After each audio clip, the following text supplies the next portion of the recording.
Okay, magandang araw sa inyo mga ka-brothers. Mag-share lang tayo ng tungkol dito sa sprocket combination. Sa mga nagtatanong sa atin, yung sa sprocket combination natin na 520. Ito, panibago nating upload dito na video na ipapakita sa inyo yung mga nagre-request. Ayan mga brothers. Ngayon, meron tayo ditong hub ng TMX 125. Ito, kapares po ito ng TMX 155. Tsaka Rusi, yung salpakan niya ng sprocket. Kasi po mga brothers, pag ang motor niyo na TMX 125 o kaya TMX 155, naghahanap tayo ng lakas dahil kinakabitan po natin yung sidecar. Ang nangyayari po, kung ano-anong ginagawa natin para lumakas ang motor natin, gumagastos tayo ng isang katutak. Minsan lumagas ang 10,000, 15,000, ina-upgrade natin. Pero ang baksak natin dyan mga brothers ay sa sprocket pa rin. Ngayon meron tayong nire-recommenda dito mga brothers. Ito sa mga nakagamit na, ayun, mapapatunayan naman yan sa mga nakagamit na. Kasi dito meron tayong pinasadya na sprocket na 520. Malaki po ang kaugnayan nito sa lakas ng ating motor. At magugulat ka pagka ginamit nyo po ito mga brothers. Ito. Ayan.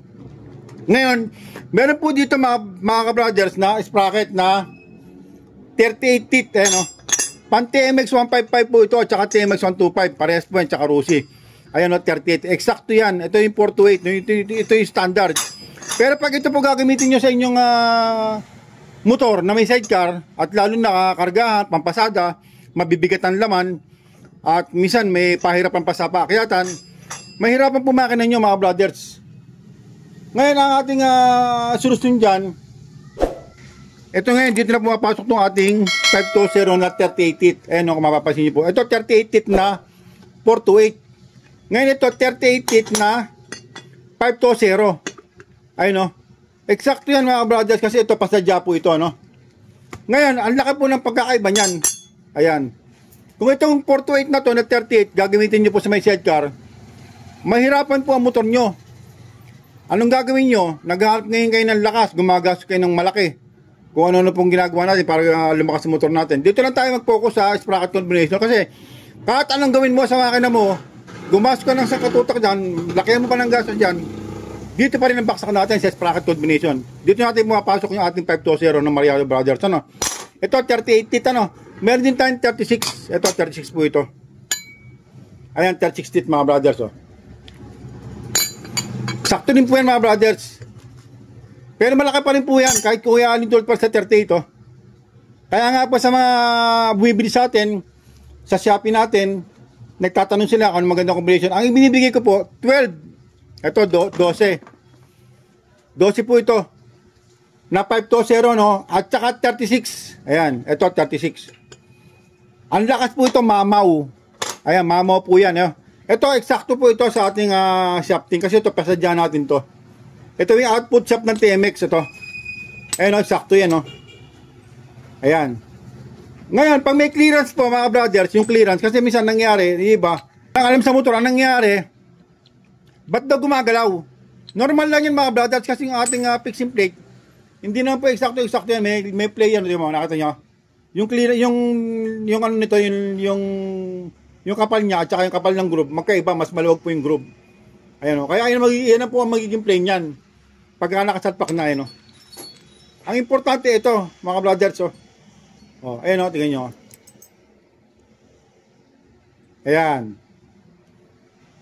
Sakto po yung mga brother, ito 12. 12 po ito. Pero itong ating isa, 13 na 428, pero ang laki ng diferensya. Oh. Ito mamo to pag ito sinalpak nyo sa motor nyo TMX 125 na may sidecar. No? Mga brothers, ulitin ko lang, sa may sidecar lang po ito. No? Ayan, eksakto yan. No? 12, 36. Pwede rin po 12, 38 mga brothers. Ito, meron tayong 38. No? Ayan, 38 po yan. Eksakto yan, pasadya natin yan mga brothers ano. Ngayon, kung ilalagay natin ito 42 na 428, tingnan nyo po diferensya, ang laki pa rin no. Ito 42 na 428. Pero ang laki pa rin po ng 38, mas malaki pa. Kaya ito, pag yung mga nakagamit nito, napatunayan na nila, malakas po talaga mga brothers. Mamaw nga po eh. Mga brothers, talagang pagpiga mo ng konti, angat na agad ang motor mo. Parang bagong palit ng clutch lining mo pagka ito sinalpak mo mga brothers ano. Ayan, ang laki ng diferensya yan. Ito, talagang ito, pinasadya natin to na eksakto dyan, oh. Ayan, oh. Ngayon, sa mga nagsasabi na tama daw mga kadena, malabo pong mangyayari yun, mga brothers. Ayan. Hindi po tatama ang kadena dyan. Kasi po, ito po yung kadena. Ito po yung pinakahangganan ng kadena. Ayan, ito po yung pinakahangganan ng kadena. Itong bilog na to. Kaya nga po yan, pinasadya natin to eh. Talagang ito. May gumamit po talaga ito ng mga panukat para po makuha natin yung tamang pitch. Ito, ang laki ng diferensya. Ito yung pitch niya. Ito. Itong laki nito. Ang laki ng diferensya. Oh. Oh. So, ang laki ng diferensya mga brothers. Oh. Ito 428, ito naman 520. Ang laki rin dito. Oh. Hindi po parehas yan mga brothers. Oh. Ang laki oh. Ayan. Oh. Ang laki ng diferensya.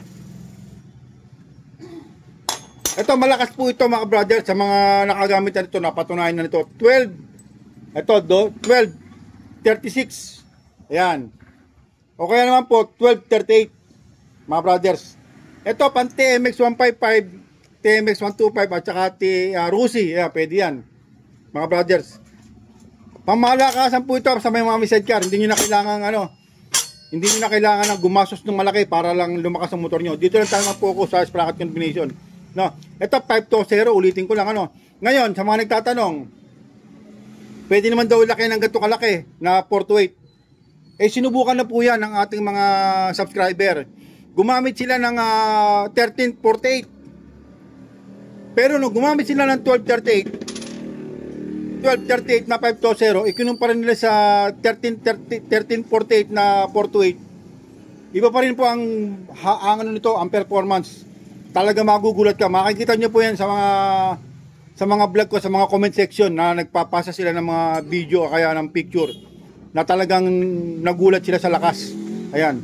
1238 po sa CB125, pwede rin po ito. Meron po tayong pasadya na pang CB125. Kasi yung CB125, yung harapan niya maliit naman, yung ganito po, yung sa gitna niya, sa may output shop. Ito maliit po yan mga brothers. Ayan, meron tayong pang CB125. Ito pang CB125 to. Ayan Ito naman pang TMX 155, TMX 125 at saka Rusi, Sa CB125, ito naman, at saka sa CB125, ito naman, at saka ito, Parehas kasi ang rear sprocket ng CB125, TMX 155, TMX 125. Ayan. Sa mga may motor, ito pang may sidecar lang, sa mga nagtatanong sa atin, sa may sidecar lang, na pangkargahan, Kasi ang kailangan natin sa motor natin, malakas, hindi mabilis. Kasi marami na aksidente sa mabilis Lalo na po ang sidecar nyo, magaan lang, walang laman. Ngayon, ang kailangan natin sa motor, malakas. Sa kargahan, mga brothers. Kaya nga po natin nilagyan ng sidecar yan, kasi pangkargahan yan, mga brothers. Para iwas disgrasya rin tayo. Pero ito, kahit na po ito ay malaki, ito, mabilis din po naman sa patag to. Pero hindi naman kasi bilis talaga na pangkarera, mga brothers. Ngayon, meron naman tayong vlog dyan kung paano natin mapapabilis ang motor. Talagang mabilis, pangkarera. Pero hindi po batayan yun para sa pampasada. Mas maganda po yung malakas sa pampasada, malakas sa kargahan, malakas sa akyatan, at saka yung motor hindi nahihirapan. Okay? Sa mga nagtatanong sa atin, sa mga may motor na TMX 155, TMX 125, Rusi, para sa inyo to, at saka CB125. Okay? Sige po, hanggang dito lang mga brothers, at maraming po salamat. Mabuhay po kayo lahat mga brothers.